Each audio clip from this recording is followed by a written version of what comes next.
Well, strange things are happening. So we're now in a match where Moz is up 1-0, although they never did the simple thing and got Barkers to forfeit the first frame. So now we've got to remember the score, and at the moment Barkers is on a break of 37 in technically frame number 2.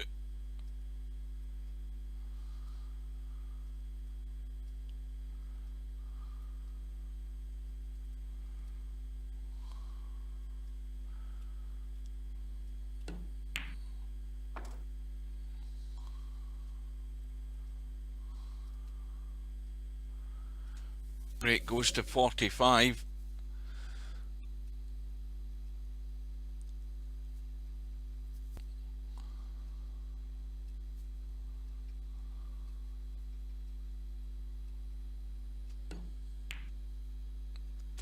Good evening, Keith.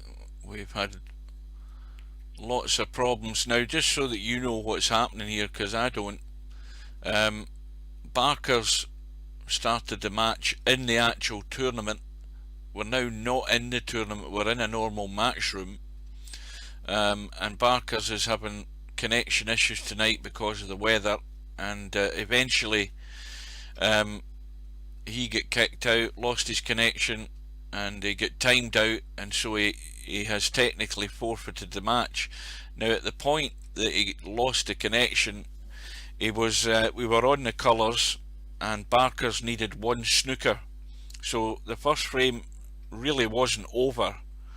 But now that Barkers has got back in, Barkers has agreed that he's lost the first frame. Now these guys have started a room.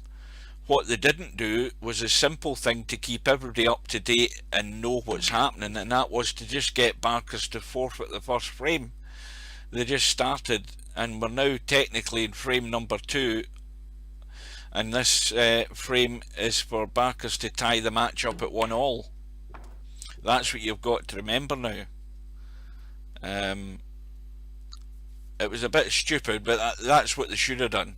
We're going to start the match. As soon as we start, we'll break off, and then all you do is forfeit the frame, and then everybody's clear on what's going on. Now anybody that watches this at a later date is going to be totally baffled.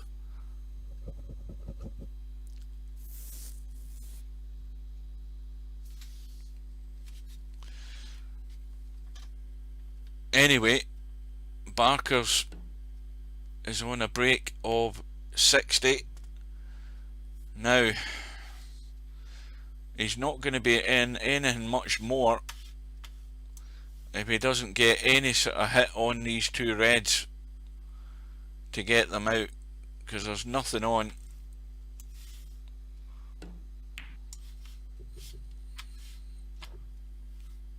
Well, I think he was intent on leaving a double, but anyway, the break ends on 60. He's missed the black. There's 47 in it, and there are 43 in the table, so the frame isn't over. Well, Moz was given the first frame. That was the agreement. They should have started this match, and a simple concession of the first frame in this match would keep the scoreboard right for us numpties who will forget about it later on. Anyway, 47 in it, 43 in the table. So, well, it's now going to be well and truly over, because Barkers has missed a red into the middle, hanging over the pocket.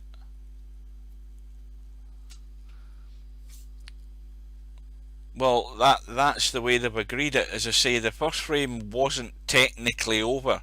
It was only the fact that Barkers needed one snooker. And then, of course, he's come back, and they've agreed to...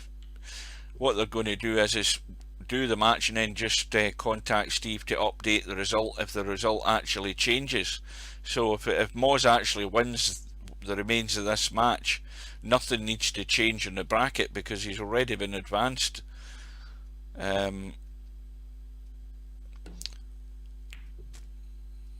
question is whether we're going to get there. But anyway, Moz needs snookers.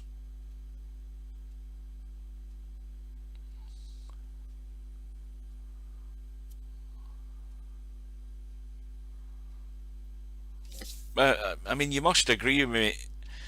The simple thing is, you start this match, it's still a race to 5, you break off, and all that Barkers does is hit escape, go into the menu, and concede the frame.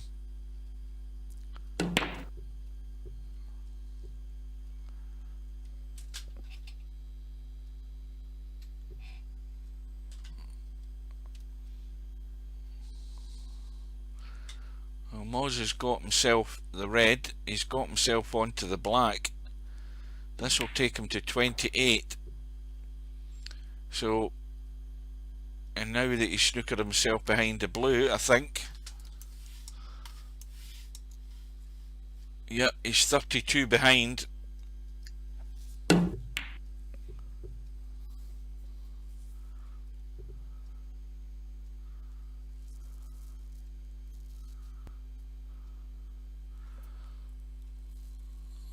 And so now Moz has well and truly lost this second frame. We're on the second frame. This is the frame that will allow Barkers to tie the match at 1 frame all.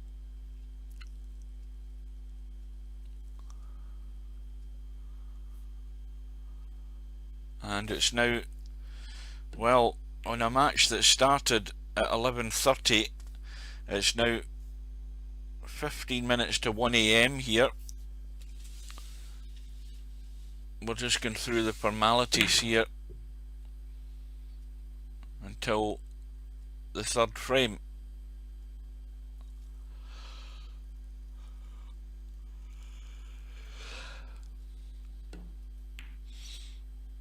Well, if there was a save game option in the tournament settings, then I don't remember it, but the obvious reason that was taken out, if it was, is simply to avoid any cheating.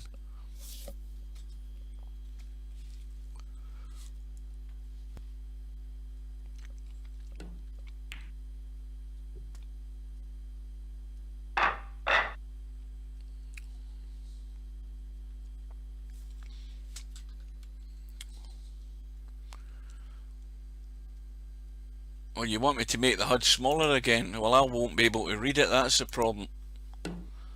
Hang on a minute.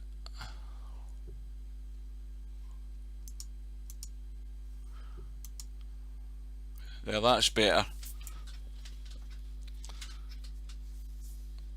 You can see a ball go in it now.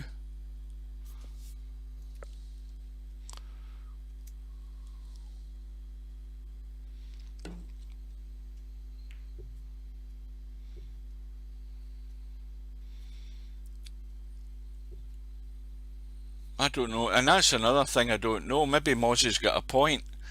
Yeah, that is a valid point. I don't even remember what the menu shows you, whether it doesn't show you the option to resign a frame.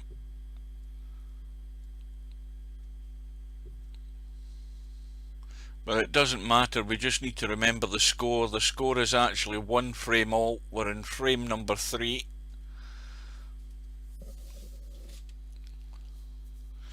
And these reds are already opening up. 2 reds on the right side rail aren't doing anything. Black's tied up, pink's tied up. So we're going to get a bit of safety going on here.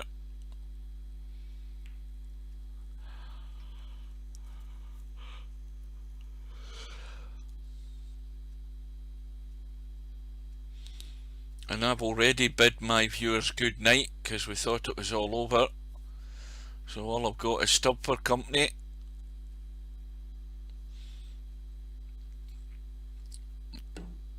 And what are you doing on YouTube, Stub? You should go on Twitch. It's a quicker stream on Twitch. Mind you, half the time you watch it on Facebook. which is the poorest quality.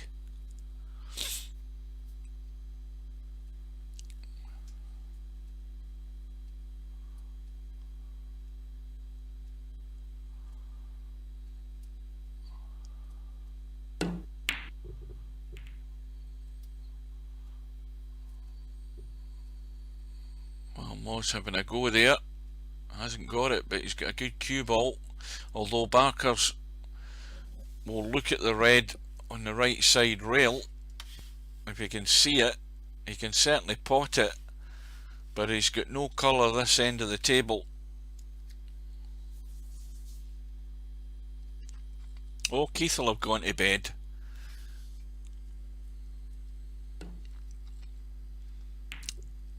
Twitch is laggy. Christ almighty, Twitch is in the States. Mind you, it depends where the server is.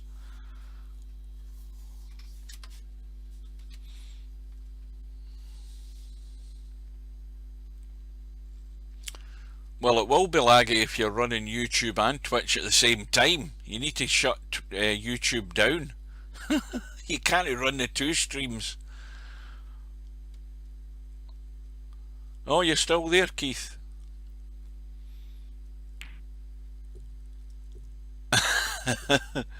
You might be at breakfast and still watching this by the time this match finishes. Well, maybe even by the time this frame finishes.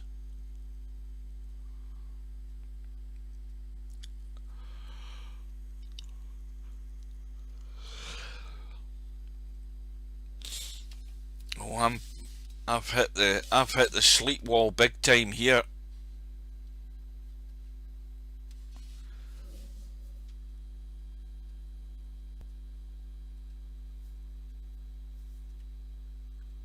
Well, my advice is if there's any problem like that, switch it over to Twitch. Mind you, it could be, as I say, it could be the bad weather going about. Say there's none here, but it depends where the servers are, where I'm feeding through, and I haven't a clue where they are.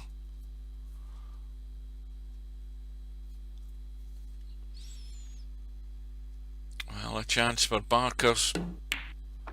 That's a weak one, but look what Barkers has done. Drawn straight into the middle pocket. No major damage done though. Pink and black still tied up. But he can use the black as a stopper for this red. And that's reasonably good pace in the cue ball.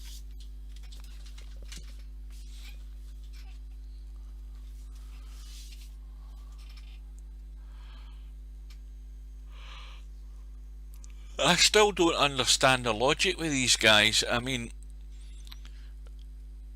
but as I say, the only logic is bound by what the game allows you to do, and that I don't know. Barkers has said it wasn't giving him the option to forfeit the frame, which is strange.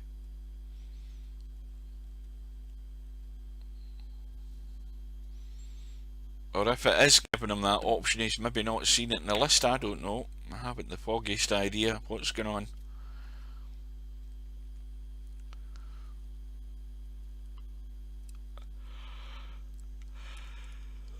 Well, this is another one of these frames where it's going to be tough to score. With the reds the way they are, they were opening up, but they're now going ugly again. You're going to have to run backward and forward. And he's going to have to play a good shot here to get on a red, and he hasn't got the draw on that. He was maybe looking for that red there. But didn't get the draw at all, so safety off that red. Back up the table.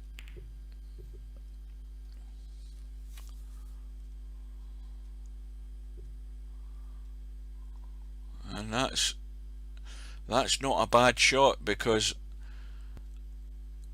it's not an easy safety where you're not knocking a ball towards this right hand corner pocket if you play the left hand side of the table. Let's look at the player's view.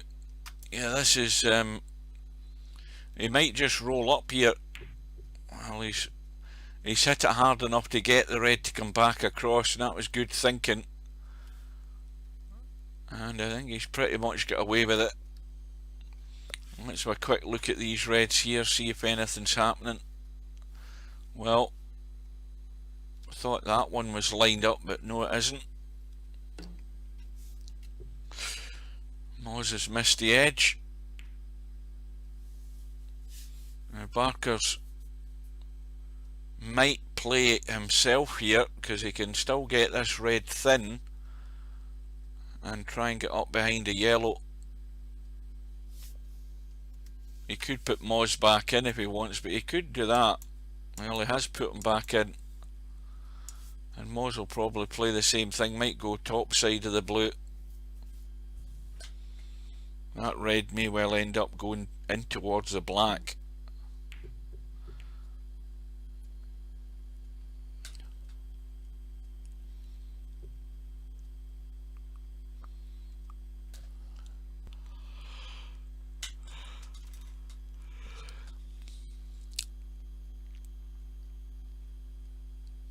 Well, at this time of night, I'm thinking that they've probably already taken down, they've already dismantled the two tables.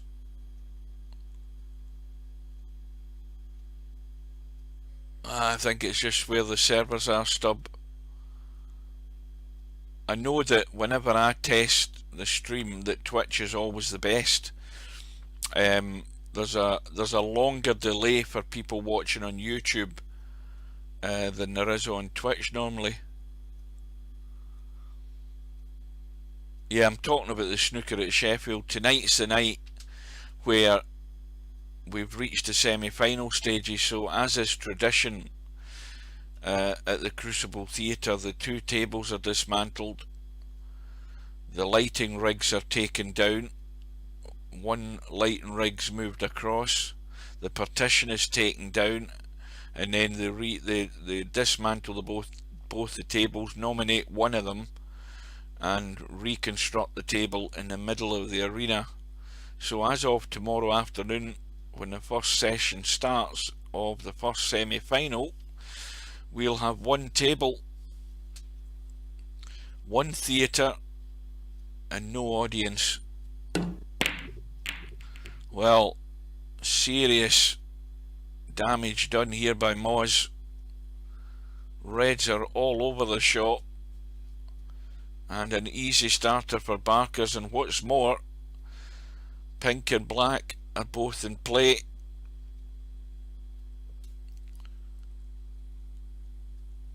And there could be potentially serious consequences here for Moz. Barker's just taking his time, which is the right thing to do. Although the biggest problem he's got is this red that he would be playing, he's hampered over the black, and that's why he's looking for options. So he's looking at the red in the right middle. The pink goes into the left middle, and he's dropping the other red into the left middle. Well, he had choices, none of them were gimmies, but he's in good shape here if he can pick these off and do inflict a fair bit of damage on Moz.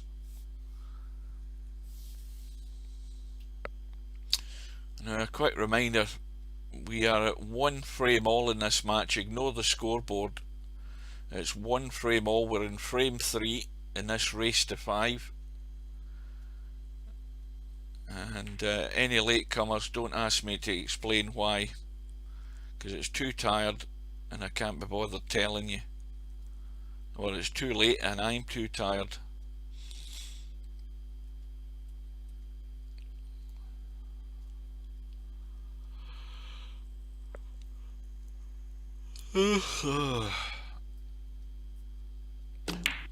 I reckon by the time I get to bed, the time I get up and get breakfast, it'll probably be lunchtime, and then I'll be all set just to go downstairs and watch the snooker, the first session of the semi-final. It could be a long night here, folks.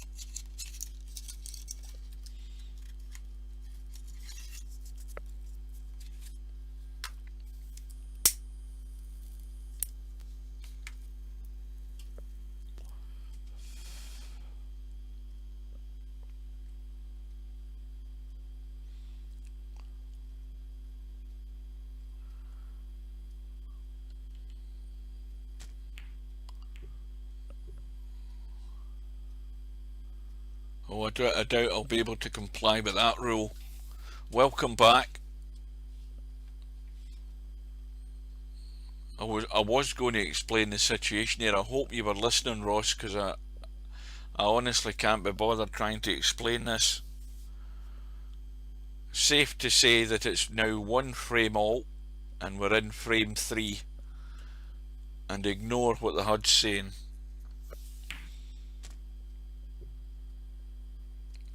Well, Barker seems to have been working very hard here, but he's still only got 14 points in this visit.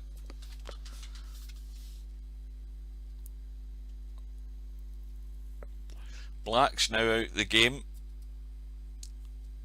Green's out the game. So he's having to work hard.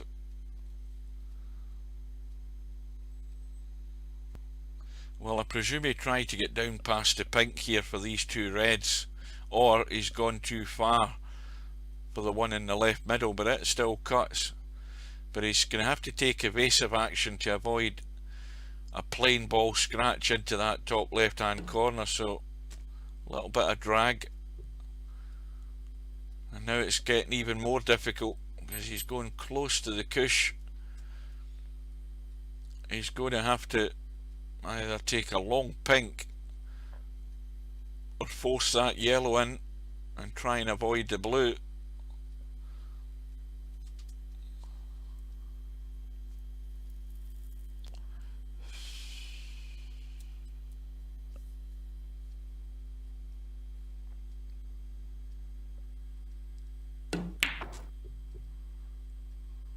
Where's the cue ball going?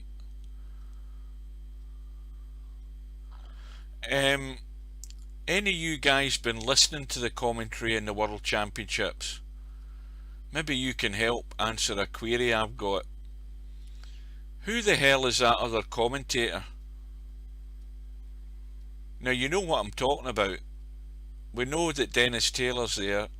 We know that Ken Doherty's there. We know that Steve Davis is there. We know that Stephen Hendry's there. Who the hell's the other guy? No, Virgo isn't there because, well, I know Rob Walker, and Peter Ebdon isn't there. Peter Ebdon's not there. He's not there this year. The other guy, I have not got a clue who the hell he is. I know Rob Walker's been doing some commentary. But this other guy who's a stand-in presumably for Virgo, who all I heard, I mean I never heard a proper, oh aye, Alan McManus, I forgot about Alan McManus.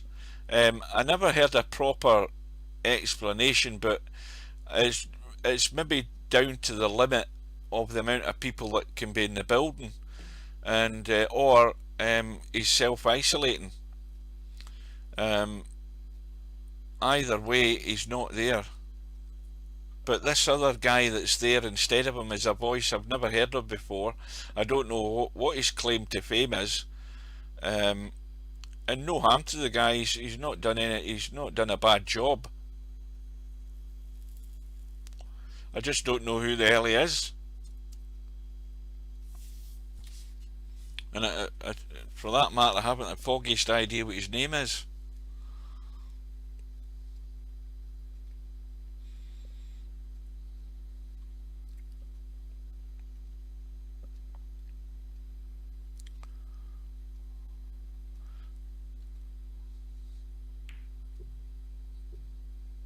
Now the thing about Ebdon is obvious. David Farrar or something like that. Yeah, who the hell is he? What's his bio? Where does he come from? What's his business? Is he just a journalist or a snooker journalist or something like that? Like that other guy on, like him in Eurosport.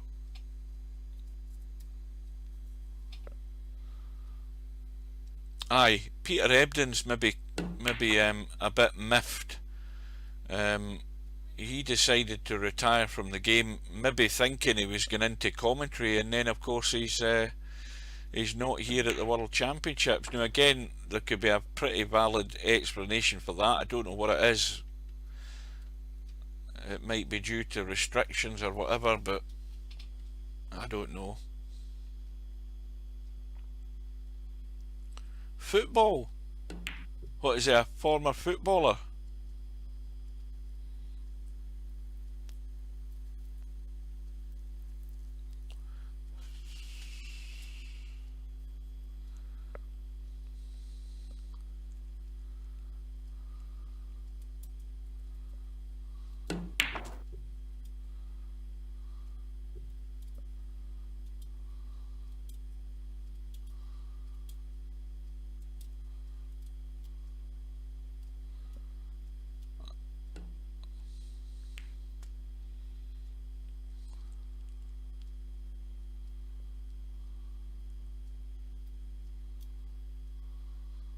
And of course I miss Hazel.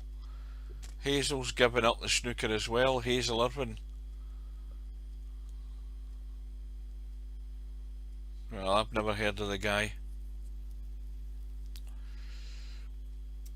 And then again, not to get controversial, because we're now going down the political correctness way of doing broadcasting by bringing in people who know pretty much bugger all about the game. You've never seen them from anywhere, and they suddenly turn up as presenters at your favourite event that you've. I mean, I've followed this event since it went to the. In fact, even before it went to the Crucible. That shows you many years I've been following it. I mean, they got. There's another thing. Did the BBC get rid of Clive Everton as well?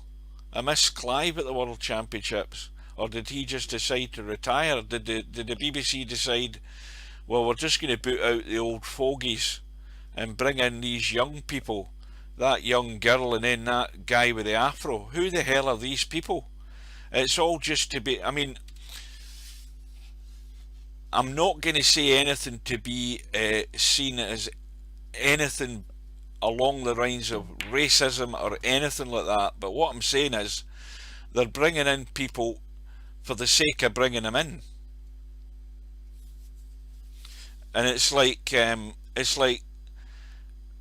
football programs now. You have to have the obligatory woman there now.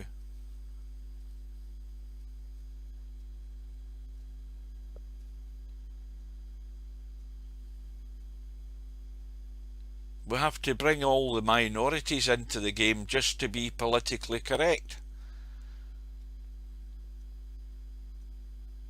I mean, you've got Steve Davis and John Parrott who are in there as pundits. They'd be perfectly good presenters because they know about the game for a start and they know what they're talking about. They don't need to be scripted in that sense. I'm pretty certain these people that are presenting, they don't look at snooker any other time of the year apart from the fact that they've got a job there doing commentary. Dominic Dale's been in Eurosport for a long while.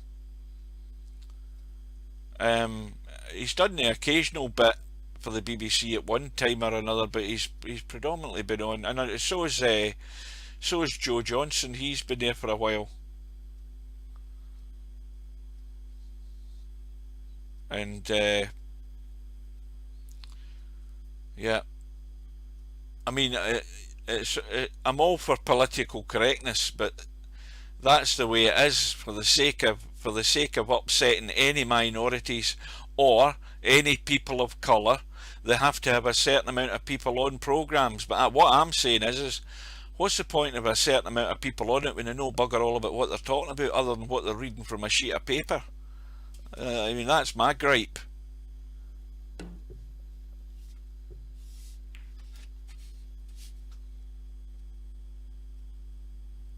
and I don't think they're necessarily that good of a journal, or I don't think they've actually had a journalist background or anything like that. I mean, anybody down south who doesn't know, I mean, Hazel Irvine, long before she became a stalwart in the BBC, she was working, and she was on our TVs in Scotland for many a year. She used to present the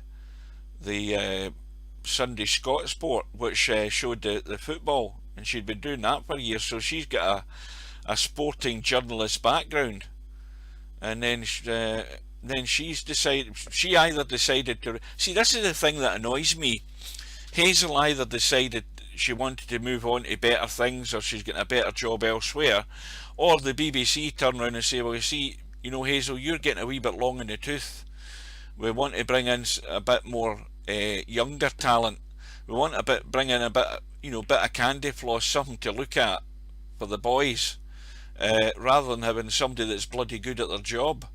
You know, that's what pisses me off about half the TV channels and the sports things nowadays. That's me going down the lines of controversy now and upsetting certain people, but that's how I feel about it. I'm turning on the TV and I'm seeing, who the hell are these bloody people? Bring in the eye candy, but bring in people that know absolutely hee-haw. I mean, I know more about the game than what they probably do, and that's not saying a lot.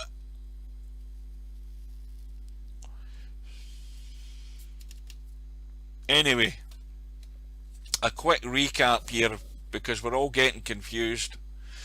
It's one frame all, and we're in frame 3 in this race to 5. And that's a good hit by Moz. But he's left, well, this isn't easy.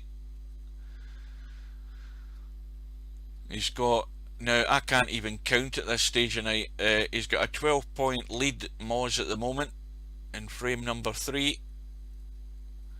Well, you see, I've said this, I think I used to like listening to Willie, because Willie knew what he's talking about.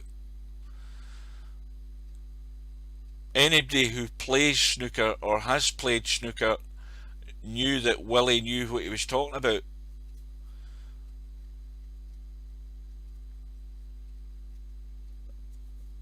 And I miss him. I definitely miss him.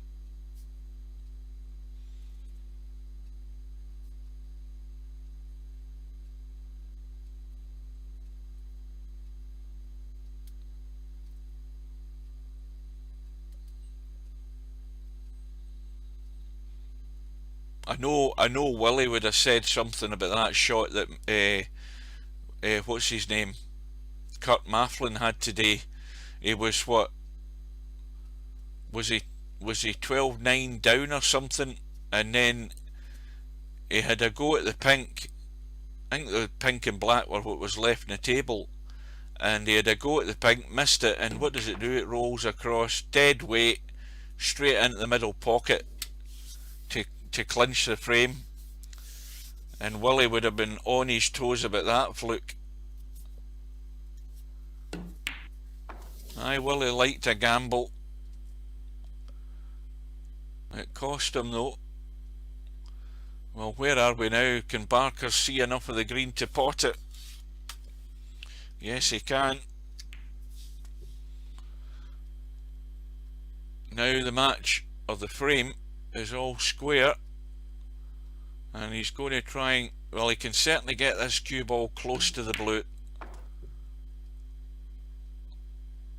Well, he needed to get closer than that for comfort, because he's probably just going to slow roll this in so that he rolls through far enough.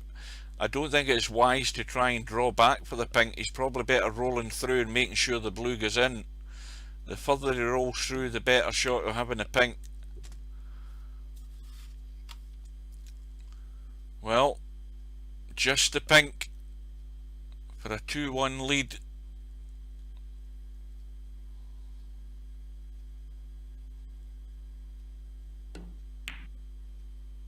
And it goes. So Barkers takes the lead And a nice finish to frame number 3.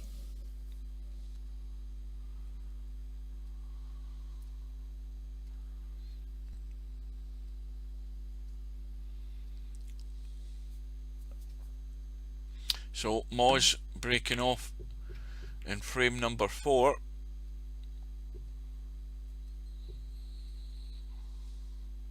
Now, little tip for anybody who's looking to get a decent break: if you're playing off the pack from this side, off the corner red and going that way, if you can get the cue ball to hit that line, the baulk line, if you hit that point, or if you go this way and you hit the corner of the pack and you go that way, if you can get the cue ball to hit that point, that's a good line of judgment for you, because if you do, it'll take that tangent and that tangent, and you'll be looking to get behind the yellow or the green as your blocker if you get it right. If you play it properly, it goes that way, and it will sometimes finish behind the green like that.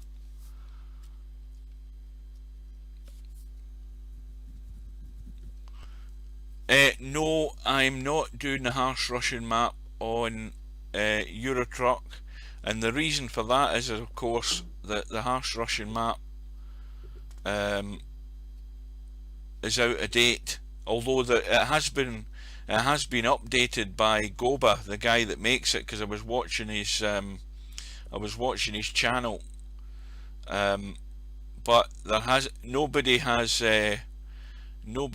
uploaded it yet, and they might not. That's what happens with the harsh Russian map, because he charges for the map and he only sells it to Russians. Us in the West here aren't going to get it until somebody's got a bootleg version of it, and then uploads it. And I mean, it's been 2 years since I last run the harsh Russian map, simply because there wasn't a version available. And then one came out there for version 1.36, which was great because it had all the updates on it. And then there's so far been nothing out there.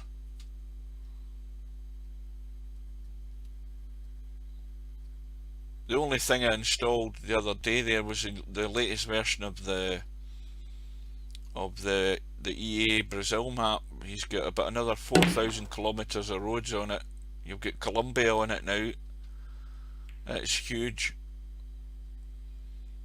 And then I'm waiting for Wombat, who's a guy that I follow in YouTube. He does all the map combos.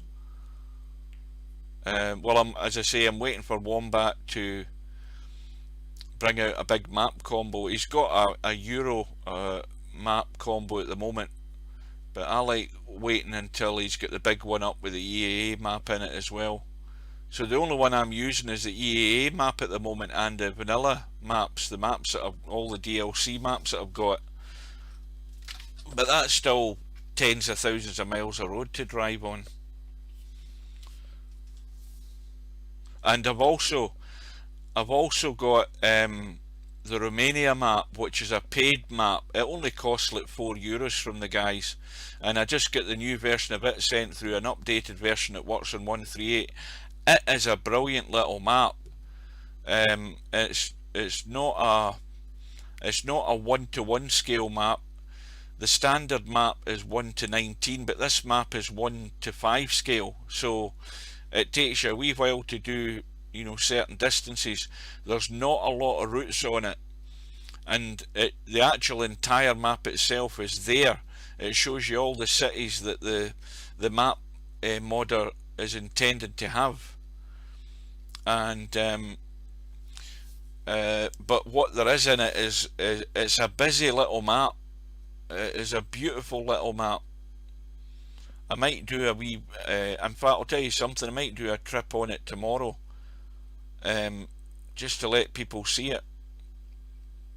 But the harsh Russian map is a map that a lot of people probably don't understand it enough, I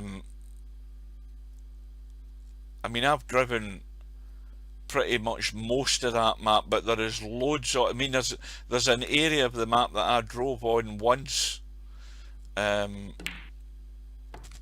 to, I think it was Magadan, and I actually drove north from Magadan, and you end up on this big cliff road. You end up going up a great big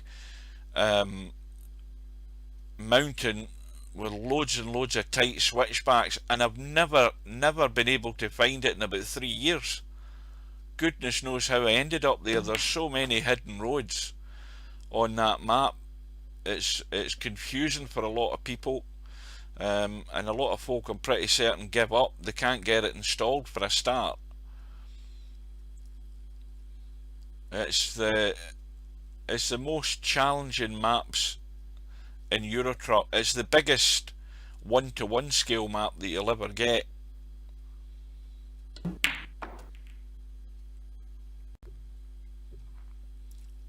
But it's not Virtual Pool 4, that's one thing's for certain. So we're into frame number 4. Barkers has a 2 frame to 1 lead. He's at the table and he's building up a little lead, and he's got a few more points to get here.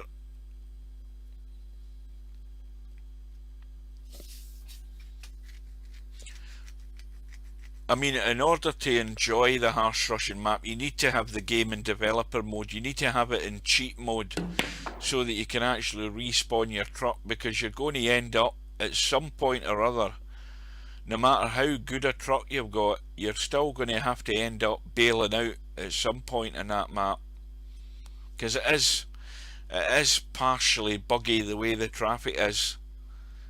I mean, if you've watched any of the videos that I've done, you'll see that you can be driving along quite happily, there's trucks parked at the side of the road, and suddenly an AI truck will hit one of the parked trucks, and then all hell breaks loose. Trucks bouncing all over the place, and then you get wrecked.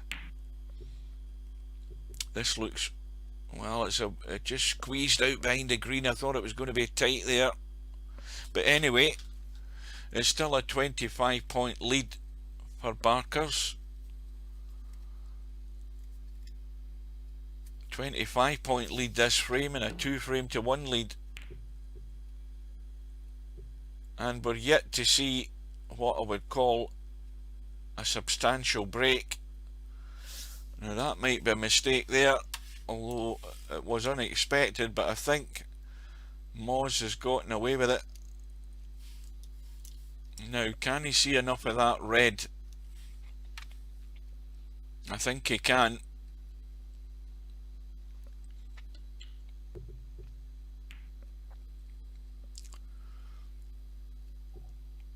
That's what I meant to say, Mr. Shark. Did you not install the Harsh Russian map at any time? Have you never driven on it?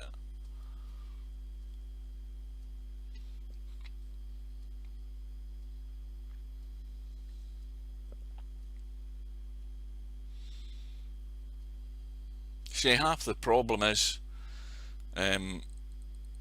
trying to get it installed. I mean, the last time I downloaded the map, I got the install order off Goba's channel. He showed the load order on his screen, even though he was talking away in Russian, and I just left the video up on the screen, and then just yeah, I remember you, Harold. See, if you've not got any map mods installed, you won't enjoy Euro Truck as much as you should be. That's a map I would install for you. See if there's ever a new version comes out, I'll install it for you. You don't know what you're missing, and it's totally different driving in a real 1-to-1 scale map than what it is in the normal maps. And you'll have fun trying to navigate your way around the map, considering the GPS hardly ever works properly, and every sign is in Russian.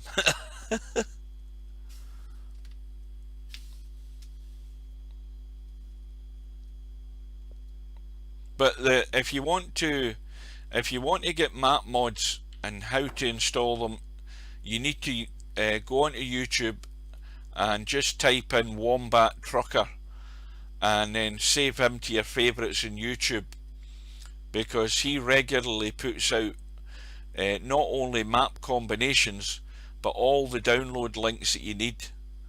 And oh, you don't need to worry about losing $8 billion. God, I mean, I'll get, there's links to, I've got a jumpstart cheat, which whenever I start a new map, all I do is put the jumpstart mod in, start the map, do my first job, get £8 million, take the jumpstart mod out, and then play the game as normal. And then straight away, as soon as I can go to a truck dealer, go to the truck dealers, but go into my mod option, and then just any modded trucks I've installed, buy one of them, configure it, and away you go. And then upgrade your garage. But you certainly don't need to worry about having 8 million or 100 million in your bank. It doesn't matter. I mean, I've changed my profile umpteen 100 times. Every time the game gets updated, I empty my complete mod folder and then install all the updated ones. Very simple.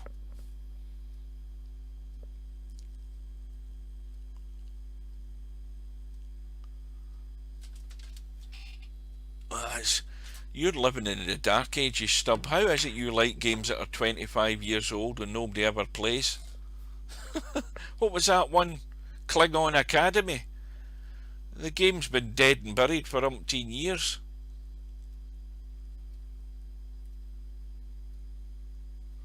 Yeah, I've got project cars, but it's the original one, and I only ever drove the carts on it, and I haven't been near it in ages.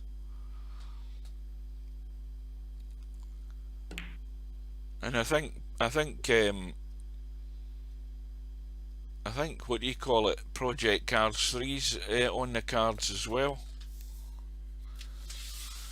So it's not looking good for Moz in this frame. Barker's already with a 56-point lead. Is Project Cars 3 out? See, that shows you how up to date I am. Because you see, I don't get those games, because I mean, I've got Formula 1 2020. That's actually quite good. And I completed the first race at Australia, and I think I finished, what did I finish?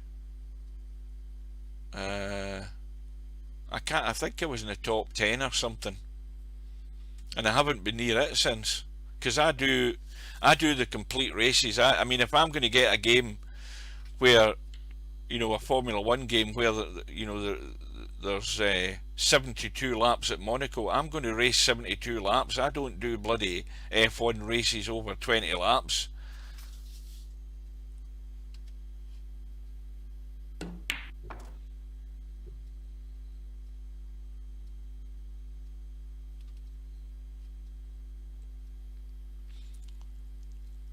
Oh, Microsoft Flight Simulator, Keith, is absolutely awesome. I mean, I've never seen anything like it in my life.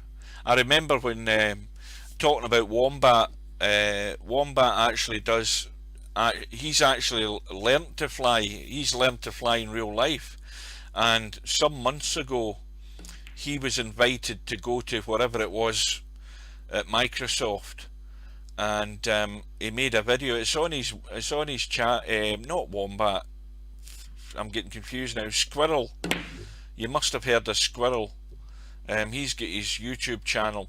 He's also got his Twitch channel, and he was invited to go to this seminary or whatever it was, a presentation, and they had a go on Flight Simulator, and he showed the video of this Flight Simulator, and my jaw just dropped, and I thought, goodness me. And then of course it was explained how the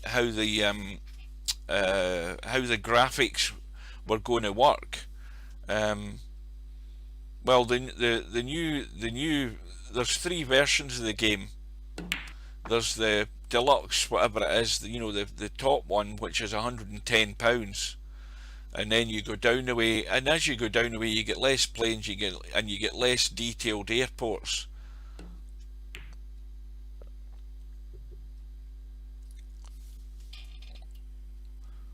Well, you've got guys making videos on YouTube at the moment where they're flying over their own bloody house and showing you on the earth.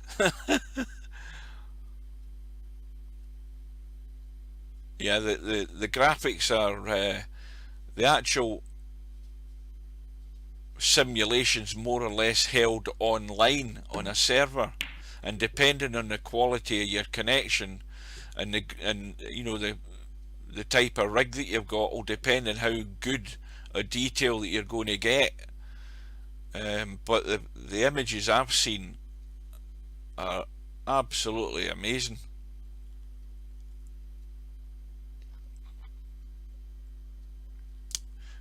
Yes, they do, yeah.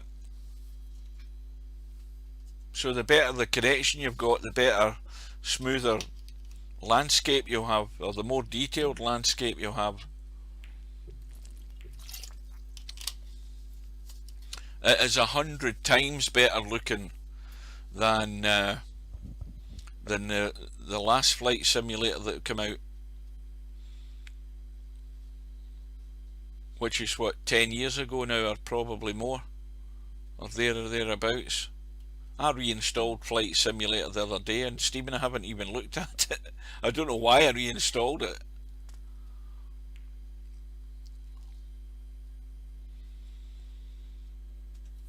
So we are now into frame number 4, and Barkers has a 3 frames to 1 lead in this race to 5, and we've had a lot of scrappy frames, really, but that's the way it goes sometimes. It's not going to be bang bang 80 break, but well, put it this way, right now if I was Stubb I wouldn't be worrying too much.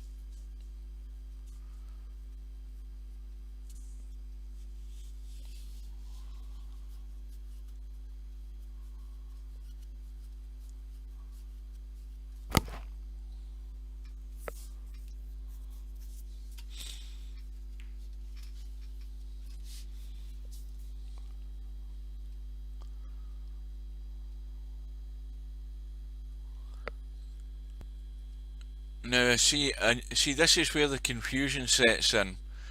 We've now got Harold saying that he's seen it 3-0. Now it is showing 3-0 on the screen, but this is actually a normal match room, but it's actually been played as the tournament match, which broke up earlier on because Barkers had connection problems because of bad weather, and they've agreed to play the match out and then forward the result to Steve if the result needs to be changed, because as it stands Barkers was forfeited because he didn't make it back into the room. And so they've started the match. They've agreed that Moz was 1-0 up, so Moz has won on the imaginary scoreboard, but since the match has restarted, Barkers has won the first 3 frames, so he's now 3-1 up in this race to 5.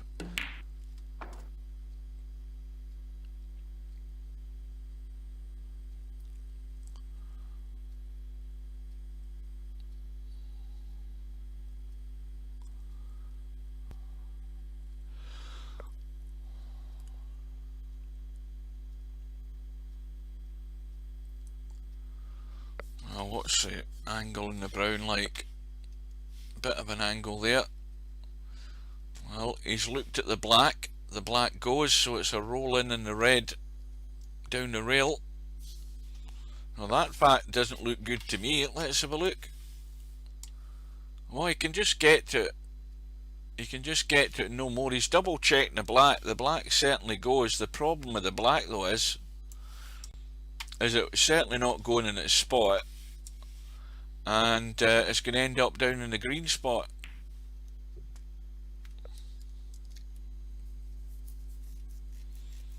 And the other problem with that is also the fact that the pink's out of the game.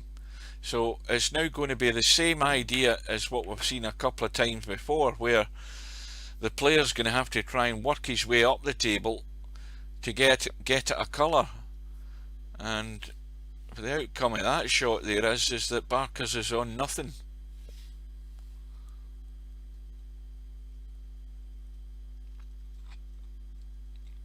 He's got no red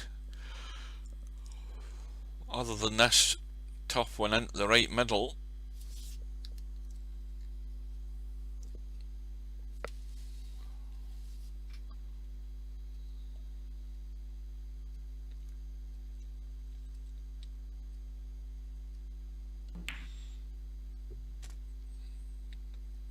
That's another good shot, but it's going to be hard work, definitely.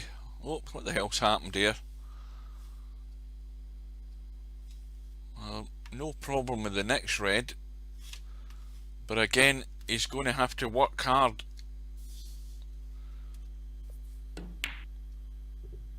Oh, he's missed the brown though.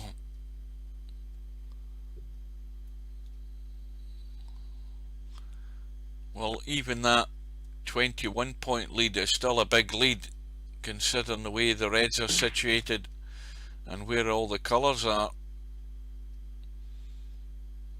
And Moz might take the aggressive route here because he's got the perfect angle to go straight into the pink if he can. And they have broken very nicely, but how's his luck? Well, he's certainly got one cut back there,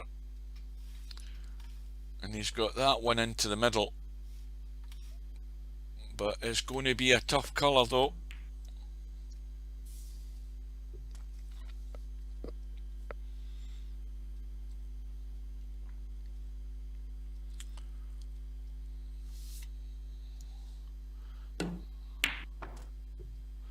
Well, black is still going to go back onto the green spot. Oh no, it's on the pink spot now. Oh, there we go. I thought the red was covering the pink spot. Well, that's a bit better.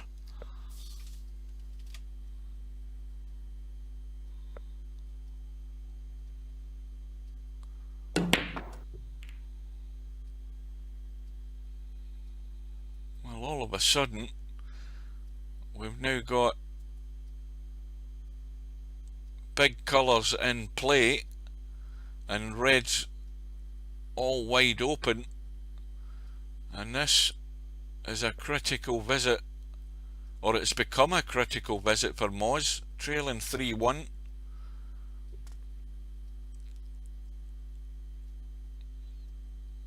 Now this just needs a draw up the table, and if he overhits it, he'll be going up towards the blue, because the black doesn't go past that red, and he's almost overdone it.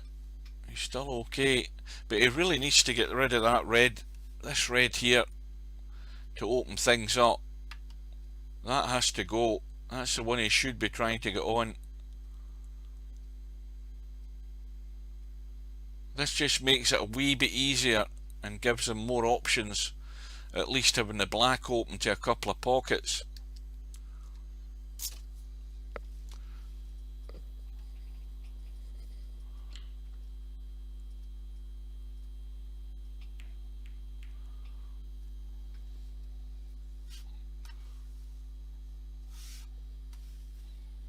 That's not bad.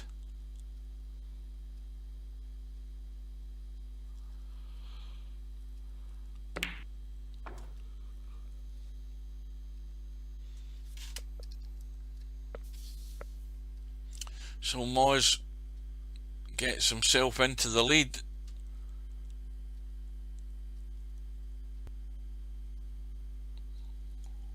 Well, he cannot make a mistake now, not at this point.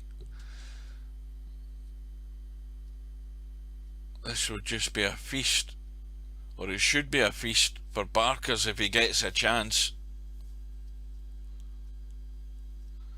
So Moz will no doubt know how important this is, that he sees it through.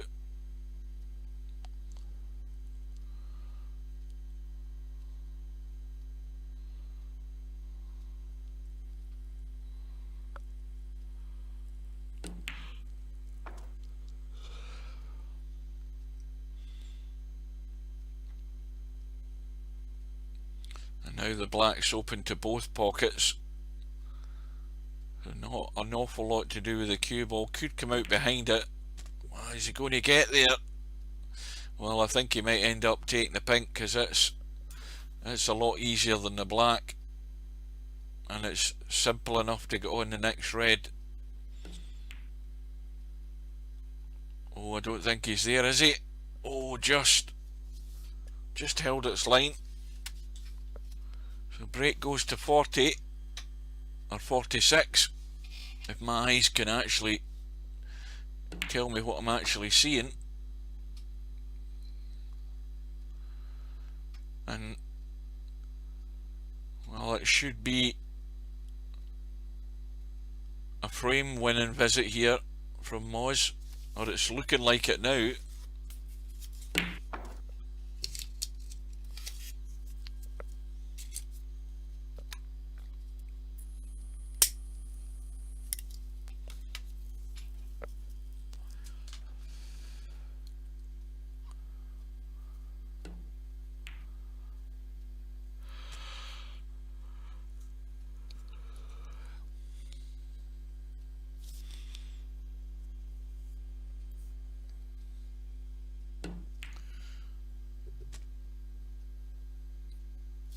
I think he's got a very slight angle, but he doesn't want to try and force this too much. He's played it well. Nice little draw, and a good angle in the black to get down onto the yellow.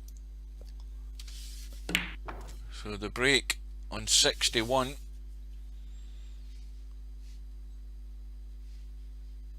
Or 68. And he's now home and dry, and he's back to within 1.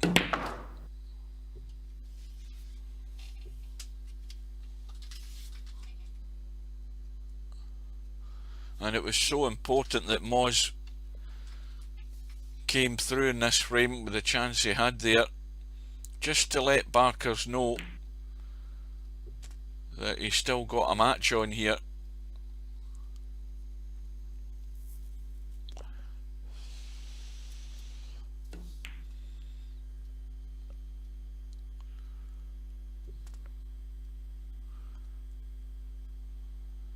So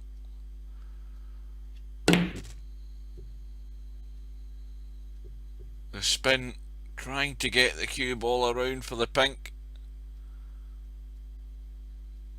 takes him to 82, not enough for the century, and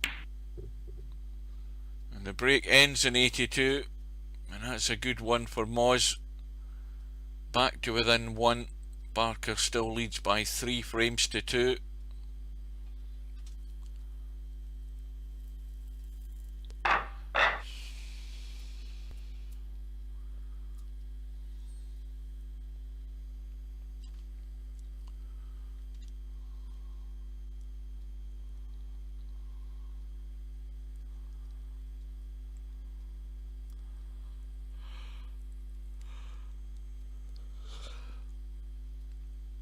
So this is technically frame number 6.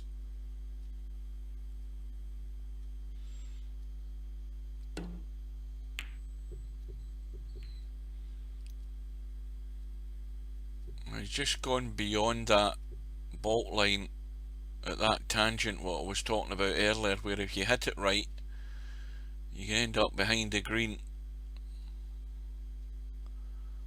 Oh, I think Duffman's gone for the night. Has he lost his connection? Maybe the weather's affecting Duffman as well. Because as far as I know, Duffman's in the UK, but Moz is in the States. And Barker's in straight away with a long red.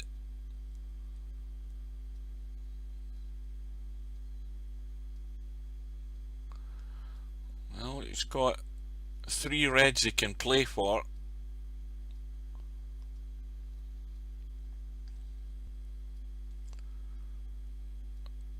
But really, to give him the best opportunity, the simple ones that roll through there on the blue, and he can drop through for the black. But then he'll have to work out something to bring some more reds into play.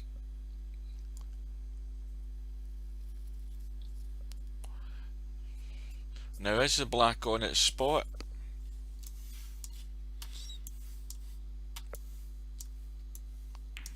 It's just off its spot. It will respot though.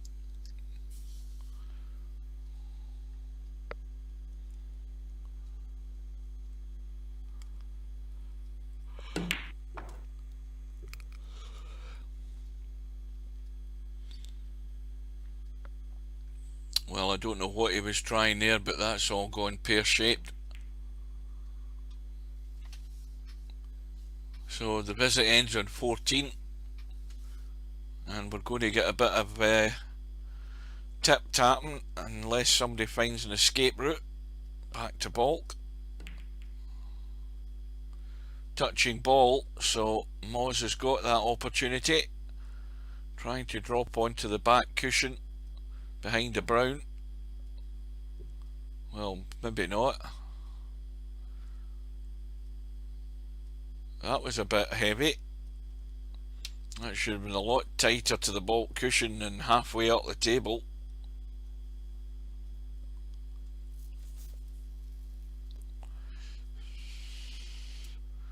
I wonder if, well, I'm not going to check, but I wonder if Duffman's stream's dead and buried at the moment.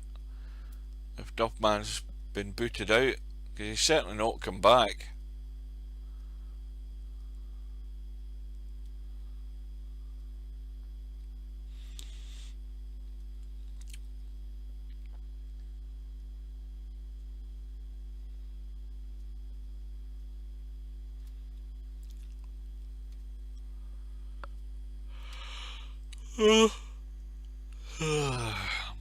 Well, it's now. Well, I need to go and actually switch my alarm off. My alarm will go off in 45 minutes time to get me up for work. I have to, because it's what, 1:45 to 1:45 AM in the morning. 2:30 my alarm normally goes off, and I've got it set. I haven't switched it off yet.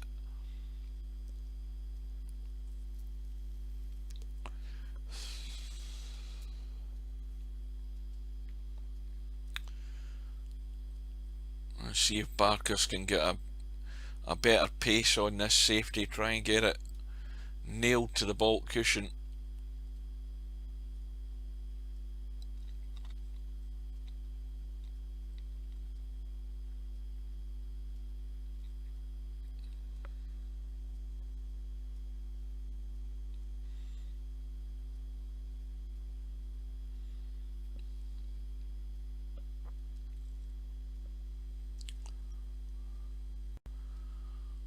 Well, if this was a normal working day, as I say, I'd be up at 2:30 AM.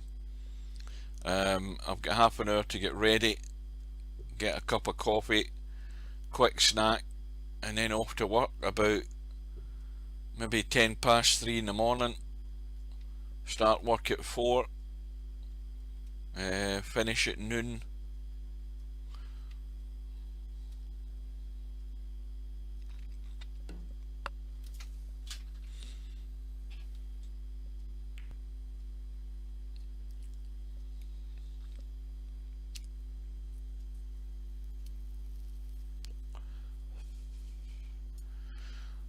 Harold, have you seen anything about the Alaskan truck driver? I've been keeping tabs on it. It's in development. The developers have got a blog, and they post pictures each week on Steam. That's well into production. And there's also a Chinese truck driving game on Steam.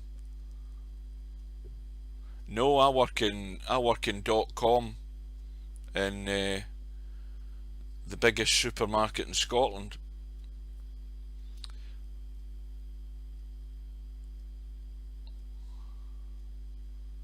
Up in Glasgow. Where at the moment, because of this this COVID thing, we're starting early. I believe that's going to change fairly soon. We're going to go back to a hopefully normal working hours, which means I'm then up at 4 AM and I start at 6. That gives me a good half an hour to get out of my bed, lie around for half an hour, and then decide to make a move. That's the normal working hours, 6 o'clock till 2 PM in the afternoon. Which I've heard a whisper that we're going to be going back to that soon. Yep, Silverburn, yep. That's your biggest Tesco store in Scotland. Well, it is at the moment.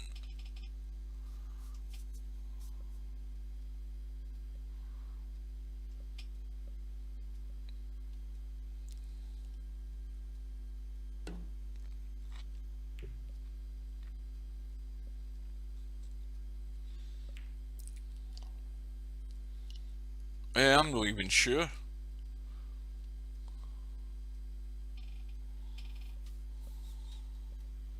I'm not sure whether he is from Glasgow or not. He probably is. Although I reckon it's been a fair few years since he's seen Glasgow.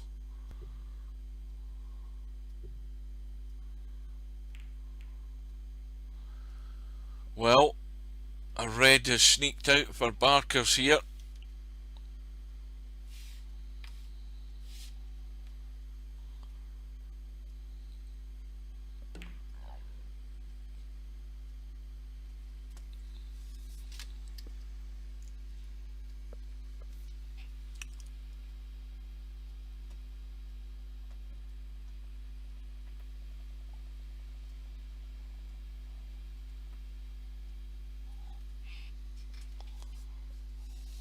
John Higgins is from Wishaw, not Glasgow. I think. I'm pretty certain he is. Although, having said that, they all practice in Glasgow.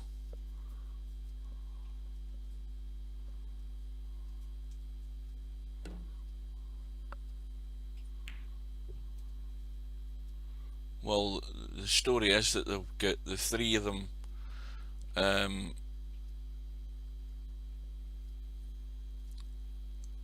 they rent a lock-up or something like that, and they'll get tables in there where they practice.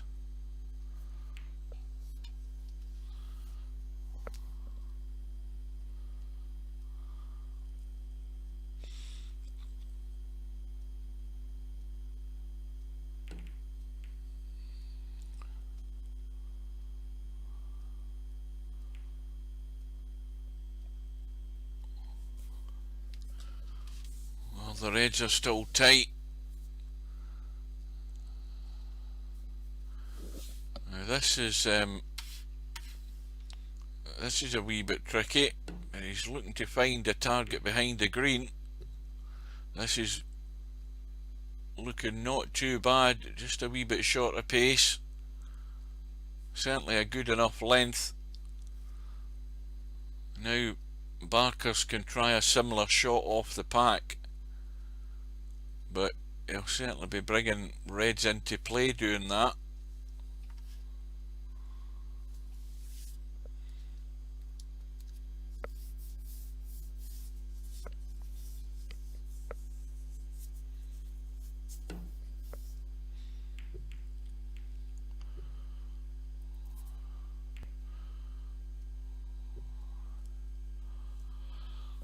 And this time Moz can't avoid but hit the pack on the left hand side because he's got no other shot on the right hand side.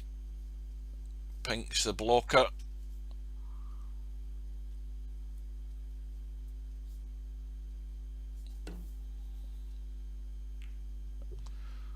Well, was thin, but too thin. Has he done any damage? Yes, he has. One red will go. He would love to have been here on that red, and then he could have tried to find a gap for the black. But that would probably tie the black up again anyway, but that's not going to happen.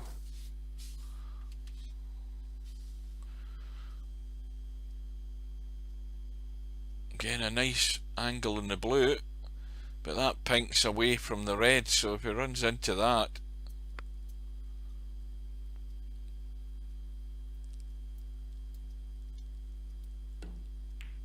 he's deciding to drop through.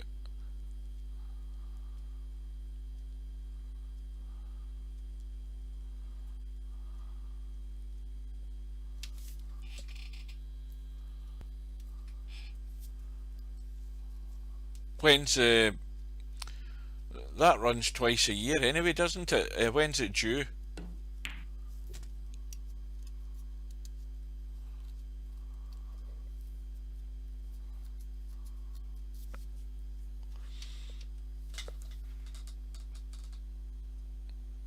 I think the 9-ball World Championships that was due to run in October, they've been cancelled, I think.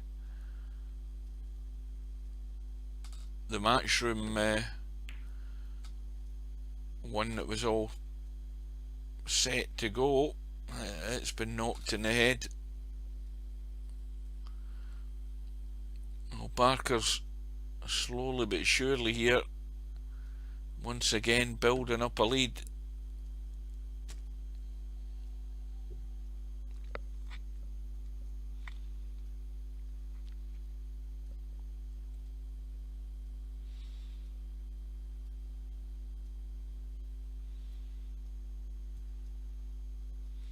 Well, probably roll in and then just the red along the rail. That's about all that's available.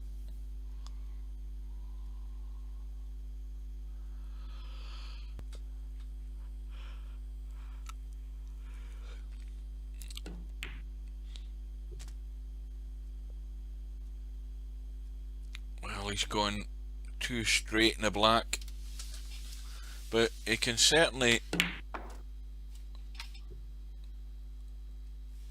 Was he trying to on that? Well, that's an excellent shot. That is pinpoint accuracy on that red. Oh, next year. Well, that's what, 6 months away more or less, isn't it?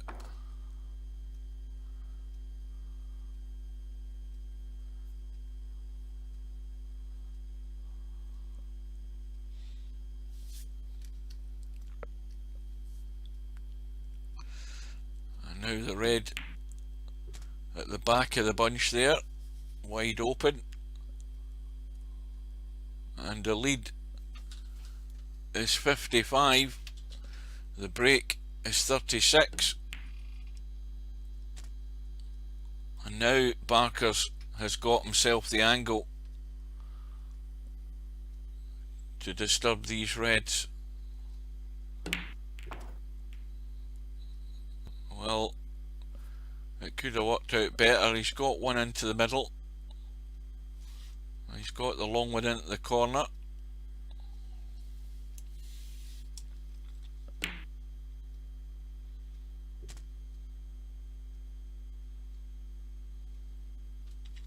I've never had a VP4 shirt from Steve.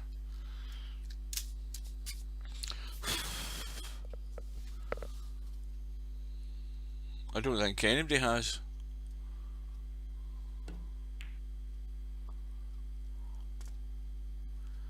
Well, this is now shaping up to possibly be the highest break of the tournament. The break is in 50.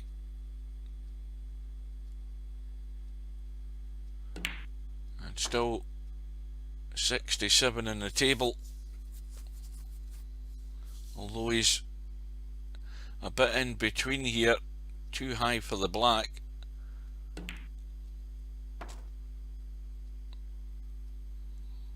Pink's now gone down onto the green spot, so he's only got the black and the blue to work with now, but that'll do.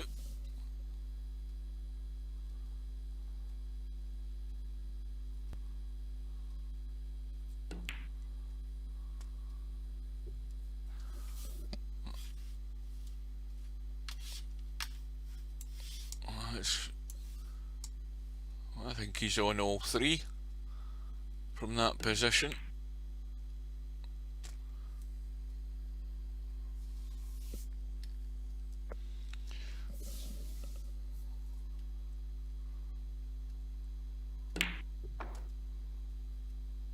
Well, Barker's now, well, the only problem seems to be the yellow. It's awkward where it's situated behind the brown.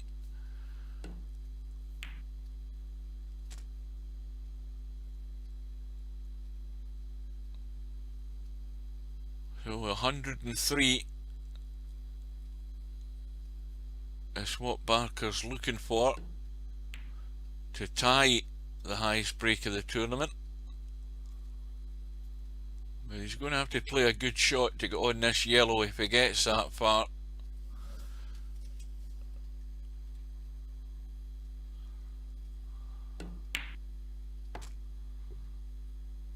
And, well,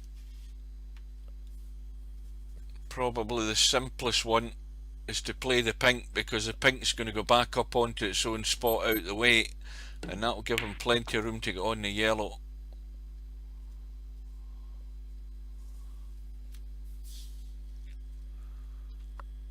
So the break is on 88.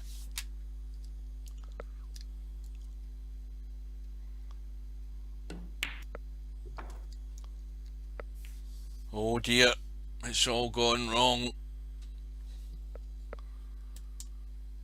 And he's left himself probably nothing but the bank. Well, he's gone all out for the cut. He's played it well, and he's got a nice kiss in the brown. And is the brown going to slow up?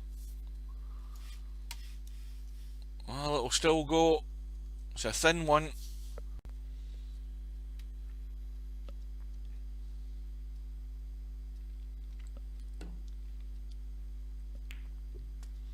Well, the highest break in the tournament's 103 by Tony Sam. So this break, this blue, will take it to 102, and in it goes just. Where's the cue ball? Oh, that'll do it.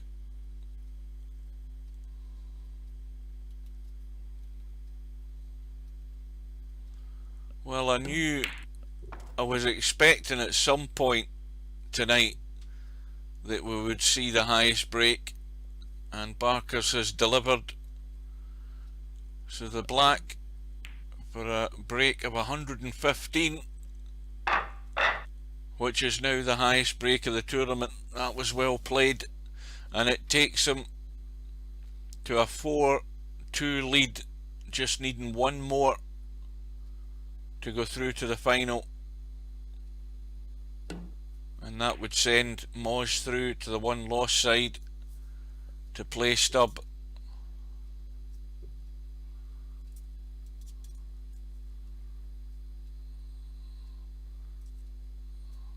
Now, are you talking about frames in the tournament or frames in the match? I mean, remember, it's only races to 3 and races to 5. I mean, if this was like the old Virtual World Snooker Championships, there'd be loads of centuries.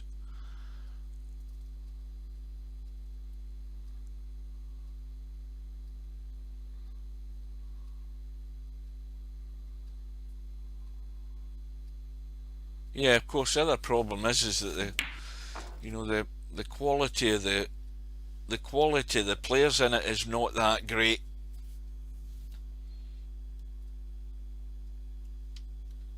There was only ever going to be 2 or 3 people in this that was ever going to have a chance to win it.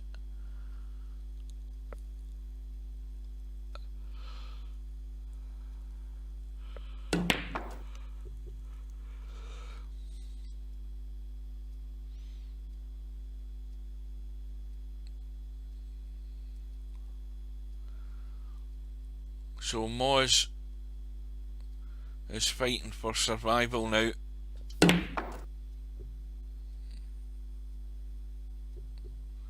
Well, that's done him a favour.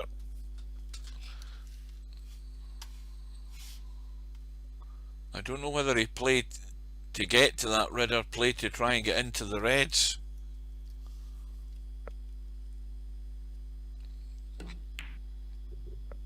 Oh, and Moz focusing on getting good in the blue, forgot about the red, and the visit ends on 17. Sorry, not 17, it looks like a 7 with my eyes half closed, it was 12.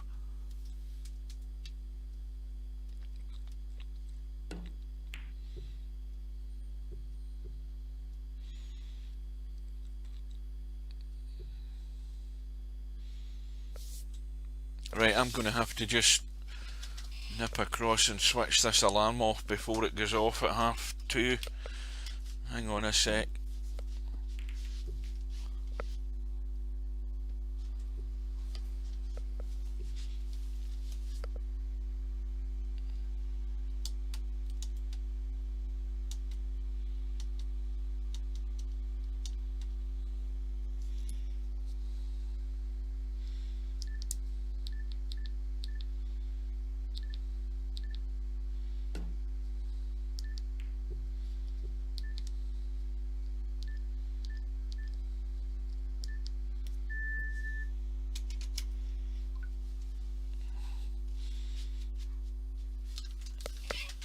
I've actually got 2 alarms to switch off.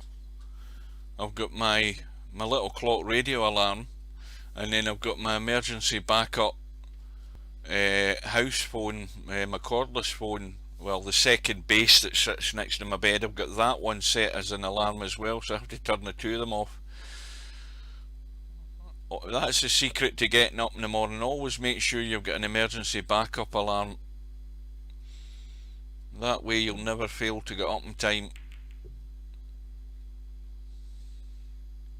But that's them both switched off now, so now I don't need to remember. That's it, done.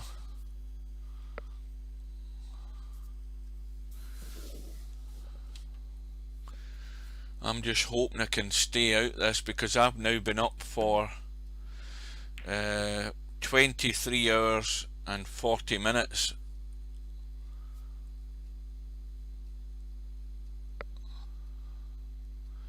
Well, it's a good starter for Barkers.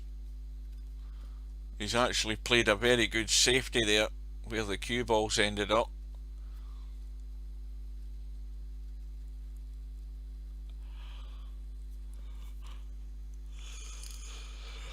Now, is he playing a pot, or is he going to try and roll up? Keith, just a quick reminder while you're here. Oh, he's missed the brown. Wasn't easy from that position, tucked under the cushion. But Tin has got the 10 ball big tourney all set. And then once this one is completed, that one will go live. So I would suggest in the next well, it could even take another fortnight yet for this whole tournament to finish, but within that sort of time span, that next tournament should then be open to sign-ups, and I'll let you know on Facebook, so there's no excuse.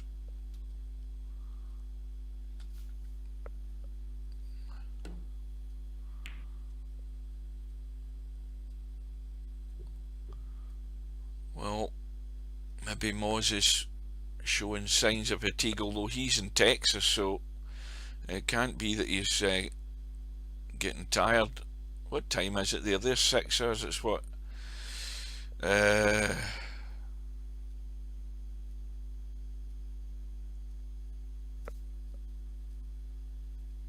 Well, they're what, like 8 o'clock at night over there? Something like that.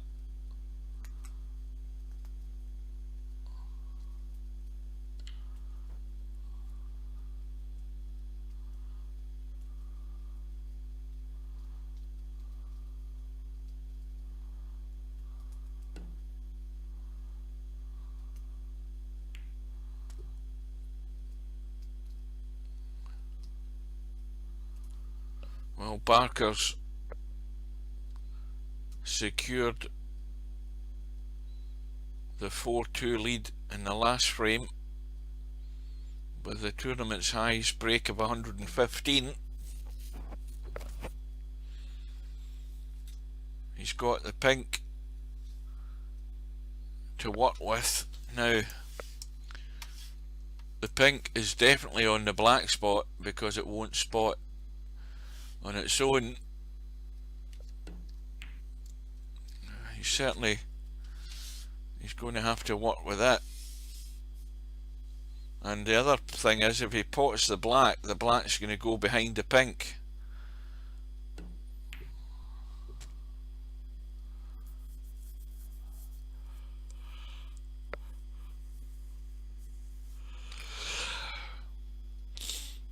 I am going rapidly downhill. I think it's in the 9-foot table.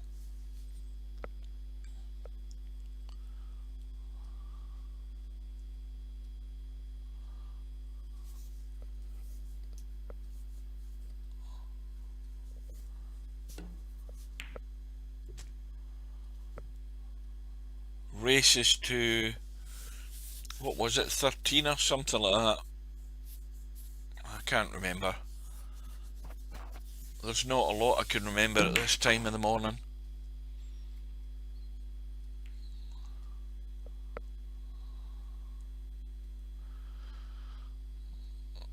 Well, he's left it an awkward red. Now can he stun through the gap and get on that pink? In fact, I don't even thinking of that. He's got too much angle on this red to be able to do that comfortably.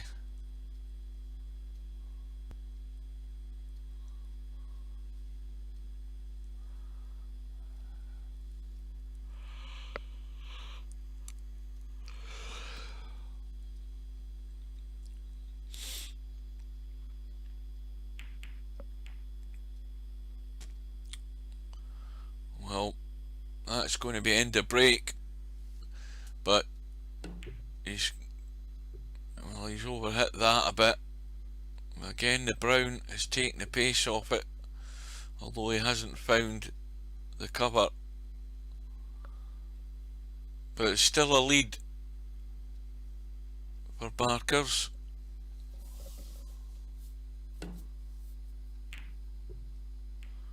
Now this is a better pace if it misses a yellow, which it hasn't. And now we've got a big target area up in bulk, black on the brown spot.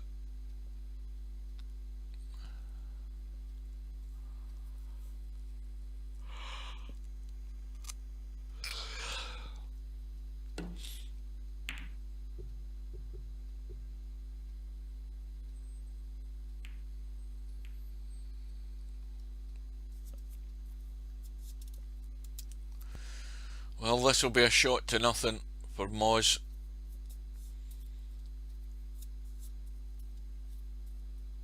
Cue ball going back around up into bulk.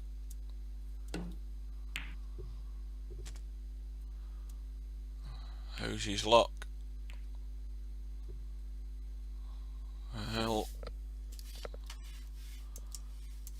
he's on the black, but look at how far up the table the reds are, so he's going to have to work the cue ball, and he's not quite got there. So this is a crucial shot for Moz to keep him at the table. Reds are all wide open.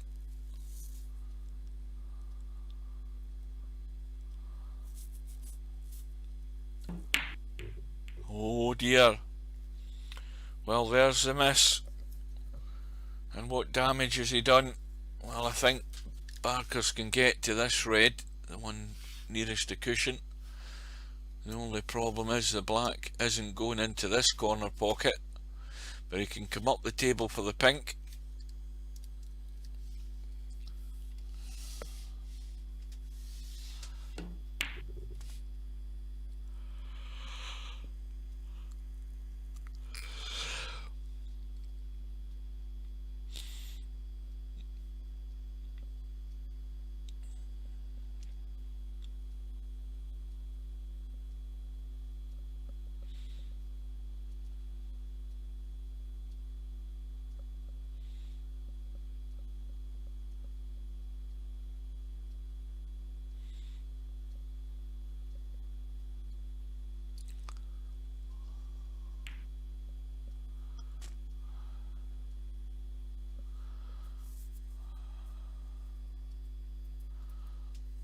Oh, I'm going, I said I'm going rapidly downhill. I'm semi-conscious now.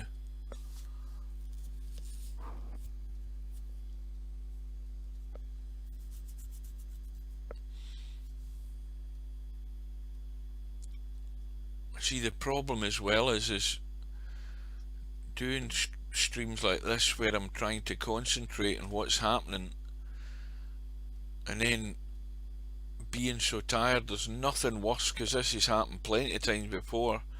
I go to bed after it and then my head's buzzing. I'm thinking about what's happened in the match.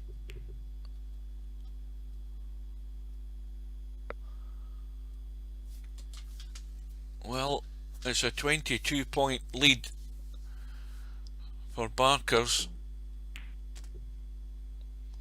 and all these colours are all available, so it might not necessarily be over Keith as much as I want it to be.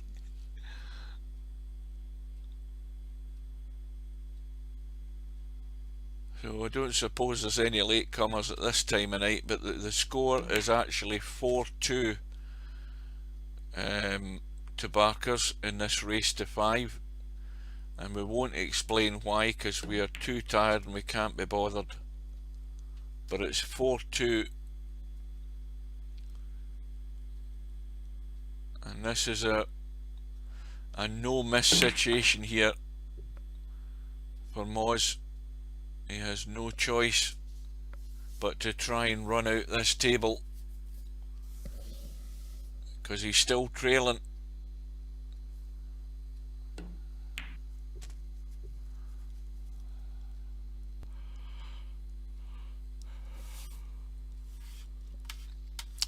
Well, I think this needs a bit of bottoming right hand side to get this cue ball to punch up the table. And the pace looks good. If he misses the green, that's an excellent shot. But I think he's ended up straight again. Well, that's not too bad. Now this can go wrong, because the obvious thing to do is to come back the weight, but he needs to come back short if he's going to get a good sight in the green, and if it goes long he's going to block himself out. So this is not set in stone that he's going to get this right.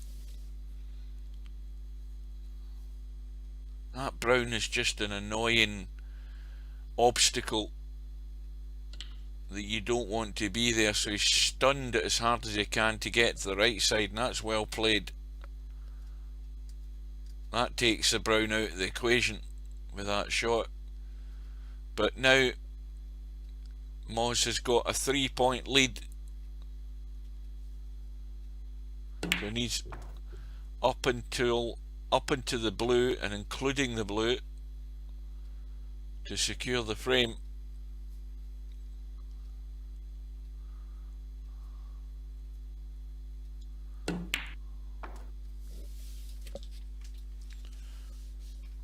He just overhit it slightly. It shouldn't be a problem though. Just roll it in, don't do anything crazy. And so Moz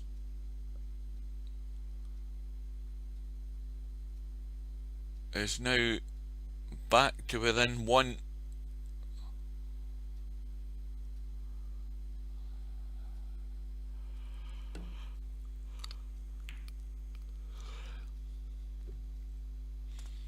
And that's been well done by Moz. Under pressure, had to get the job done, and he's played it well. Goes for the double on the black, but the break ends on 43, and we're now at a 4-3 situation. 4-3 to Barkers.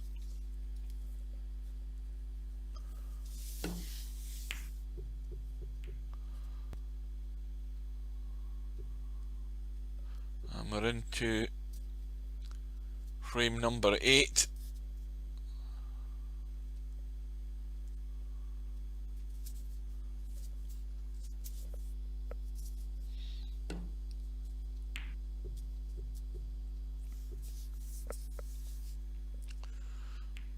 there's the first mistake, leaving the red on for Moz.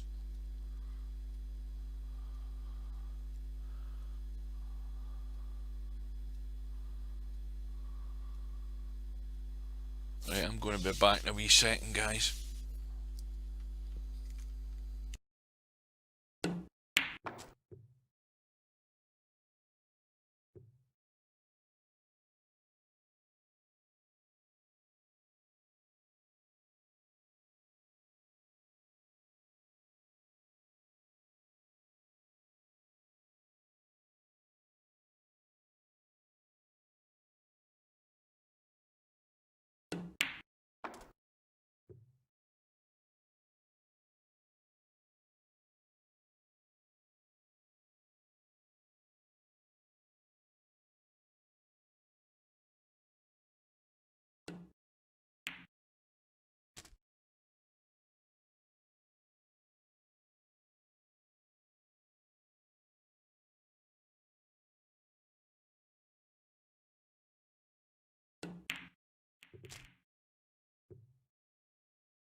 Right, I'm back.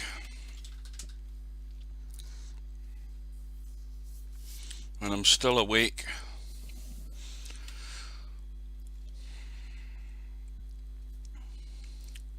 So the score on paper is 4-3 in frames to Barker, or Barkers.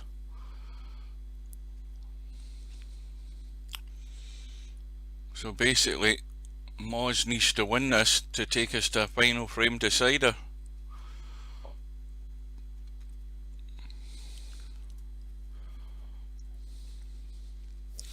Now that red at the back there doesn't go, so he's looking for the red down the rail. Now what about those three reds? Let's have a look at this side. Well,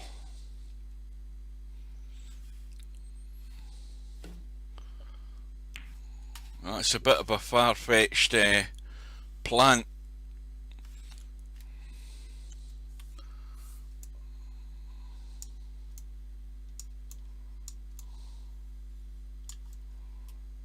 Something along those lines.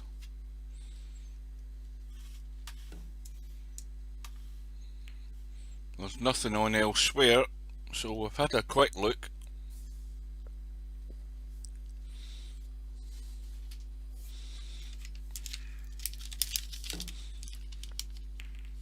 Now, just going back to the Duffman situation, we saw Duffman leave the room. We never saw him coming back. So I'm assuming he totally lost connection altogether.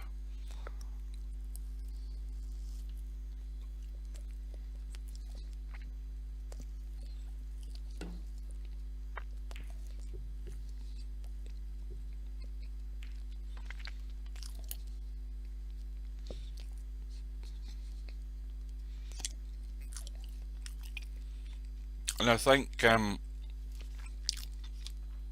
excuse me, I'm actually eating something at the moment. I think maybe Duffman had to pull the plug because he's got a job to go to in the morning, and it's not a good idea to be sitting up until 3 o'clock in the morning if you start at 7 o'clock.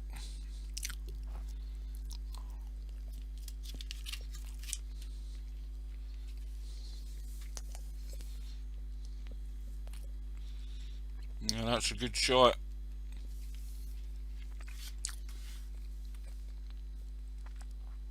Big target though.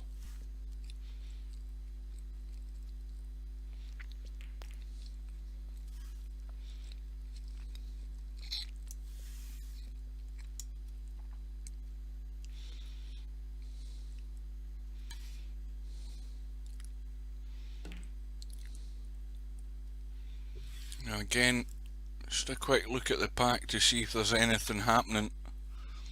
Nothing seems to be at the moment. But another excellent safety shot again.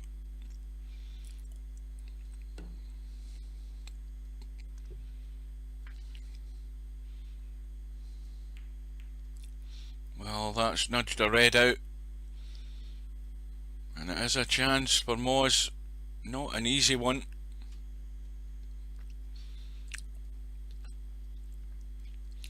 But he's been given the reward from a good safety, but it's not a good starter for him.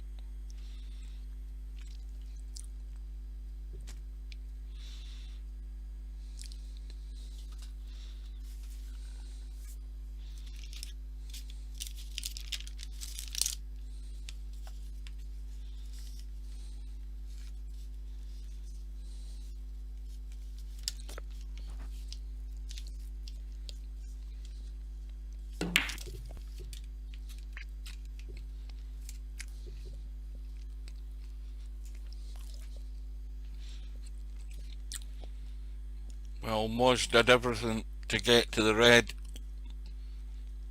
but he's missed a colour. Now, if Barkers can get the angle on the black,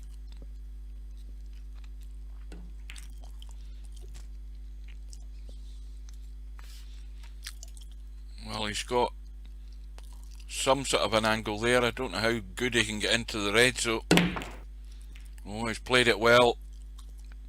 That has worked out excellent. And now Barkers has the chance to set his place in the final.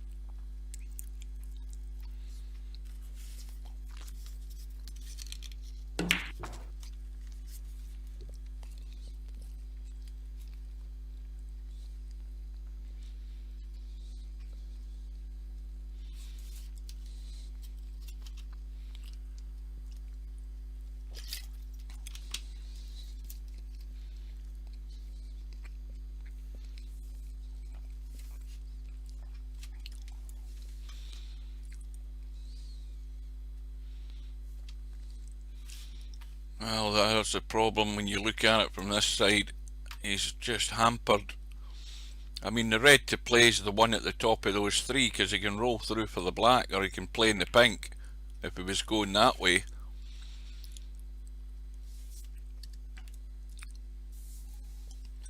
But he's now got a choice. Yellow, where he can play for the red over the right middle. Pink, where he can kill the cue ball, as long as the pink doesn't spot. Well, it does spot. There's plenty of room for it to go in its spot. That's now causing a bit of a problem in certainly getting to that red, so it limits the reds that you can get on.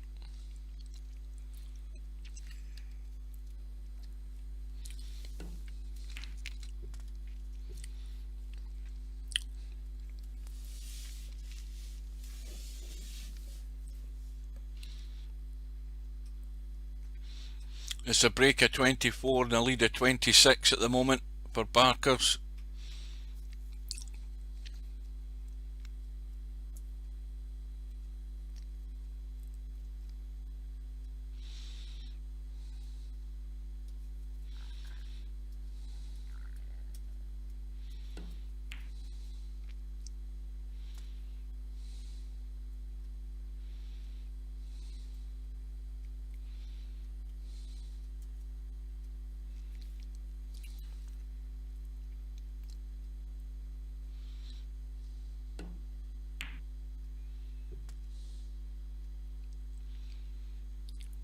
Well, the angle's perfect, either in the pink or the black, just to drop over behind the open red. Yep, black or pink would do. Well, they'll both get him there. Well, he's going awkward here, and that he can only play this red, but it's a wee tricky one. A blind cut, and if he avoids hitting the black, he should be on it. Well, he's missed the red, but it's gone safe, and so the break ends on whatever that is. What the hell does it say? 36?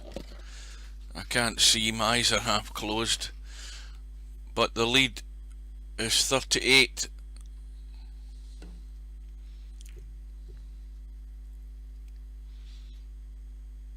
And still 59 on the table,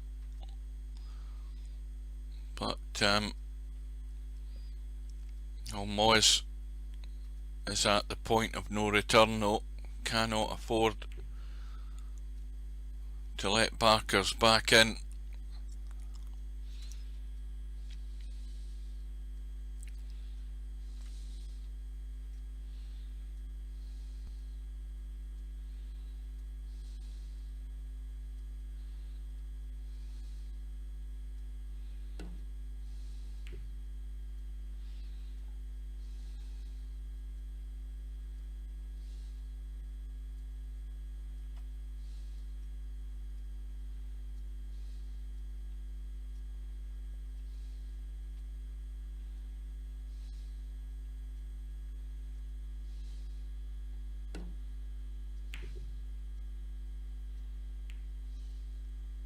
Well, that shot there by Barkers has opened up all the reds.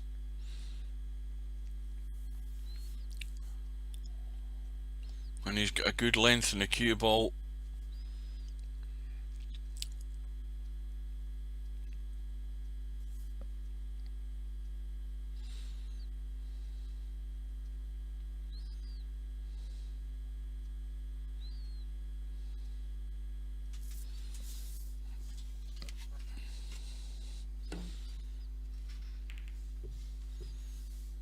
And that's not a bad reply from Moz if he misses a yellow. Well, the problem with this shot is finding the path back to baulk. Now, Barkers could have a go at this red to thin cut it into the corner. Now, if he plays it soft enough, and it doesn't go in, it could be blocked by the black. He's going the other way, missed the red, and there is again a thin cut for Moz here, but he can't afford to miss this, or it may well be all over, especially if he's going to try and just hold for the black or the pink. Has to go in, and in it goes. A little cannon onto the pink will do very nicely, thank you very much. So it's a long haul back for Moz, but he's got enough points there to do it.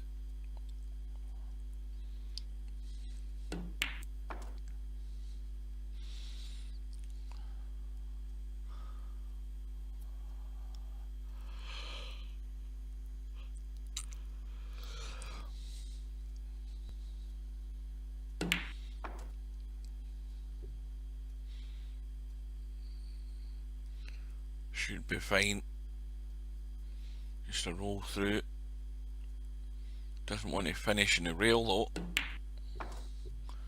Well, he's going across the table twice.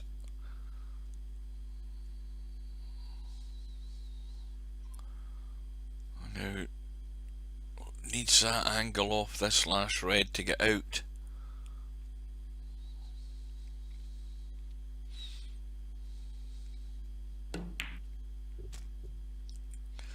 Got the angle.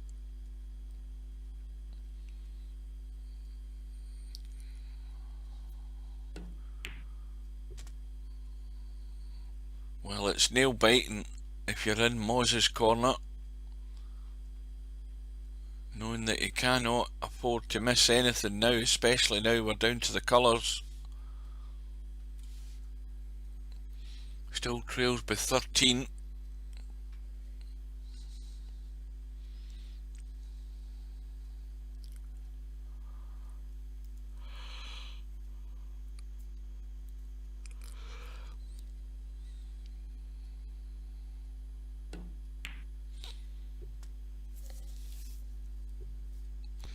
This is the one that's going to test his weight control. He's going to have to go through in the yellow and get back up the table far enough that he can pot the green and land on the brown, and he's certainly done that. Played it very well.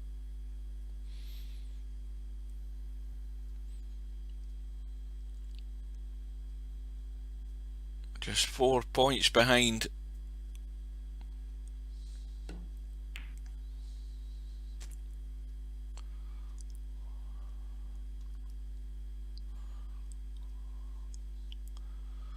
Well, he has to move the cue ball a bit here, wee bit of power. Can't snooker himself behind the yellow. Oh dear, he's scratched. And that's a disaster. Absolute disaster for poor Moz. And it's given Barker's ball in hand in the D, right behind the brown.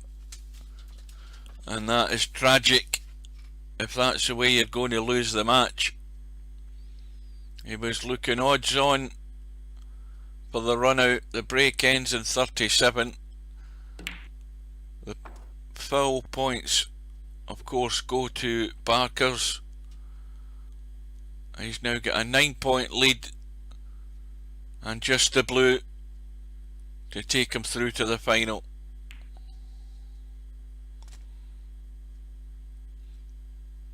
And so Barkers wins the match by 5 frames to 3, and also has stolen the highest break prize of 115. Goes for the double. It looks to be pretty good. It's just going to get there, and it's a clearance, and that's a really unlucky way to lose the match. He was looking odds on to take it all the way, and then that in off in the middle pocket ruined it. So we have gotten there. It's a win for Barkers, the favourite for the tournament, and Moz is going to have to deal with Stubb on the one loss side to see if Moz can get a second chance at revenge. So with that, guys, I am going to hit the sack big time. Thank you for staying up late with us. Stay safe, take care, keep your distance, and I will bid you good night and hopefully see you for the remaining matches of this tournament. So take care, see you later, and thanks for your company, guys.